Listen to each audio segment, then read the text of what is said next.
एक गांव के बीच एक बड़ा सा सूखा हुआ पेड़ था। लोग कहते थे वह एक श्रापित पेड़ है।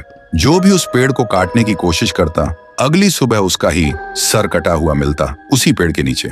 और अजीब बात यह थी कि हर पूर्णिमा की रात के बाद उस पेड़ से एक लाश लटकती हुई मिलती थी। गांव वाले सहमे रहते थे, पर असली राज किसी को नहीं पता था। फिर एक दिन गांव का एक जवान लड़का राइस्टार एक पंडित के पास जाता है और कहता है, बाबा, क्या कोई उपाय नहीं उस भूतिया पेड़ से गांव को बचाने का?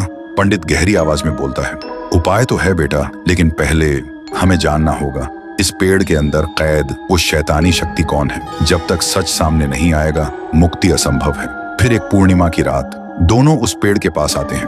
पंडित पेड़ के चारों ओर अग्नि की लकीर खींचता है और मंत्र करने लगता है।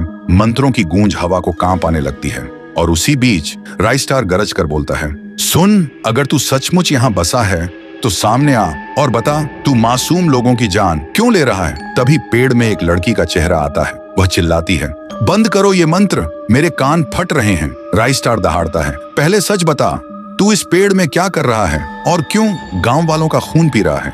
तभी वो बोलती है, मैं इसी गांव की एक अनाथ लड़की थी। मैं इसी गांव के एक लड़के से बेइंतहा मोहब्बत करती थी। हम दोनों बहुत खुश थे, लेकिन जब सरदार को पता चला, उसका खून खौल उठा, क्योंकि वो दरिंदा मुझे अपनी हवस का खिलौना बनाना चाहता था। उसने मेरे प्यार का सर काटकर नदी में फेंक दिया और फिर मुझे सबके सामने झूठा ठहराया। चिल्ला चिल्ला कर बोला, ये लड़की अपशकुन है, ये श्राप है, इसे मारना होगा। और फिर उस राक्षस ने मुझे इसी पेड़ पर सबके सामने जिंदा लटका दिया और मैं चीखती रही, मरती रही, लेकिन कोई बचाने नहीं आया। तब से मेरी चीखें, मेरी सांसें सब इसी पेड़ में कैद हैं। और अब मैं सिर्फ एक चीज चाहती हूँ, उस दरिंदे सरदार का सर। फिर सुबह होते ही राइस्टार और पंडित गांव वालों को पूरा सच बताते हैं। सुनते ही पूरा गांव आग बबूला हो जाता है और दूर छिपा सरदार सब सुन रहा होता है। गांव वालों का गुस्सा देखकर उसके पैरों तले जमीन खिसक जाती है। फिर रात को डर से कांपता सरदार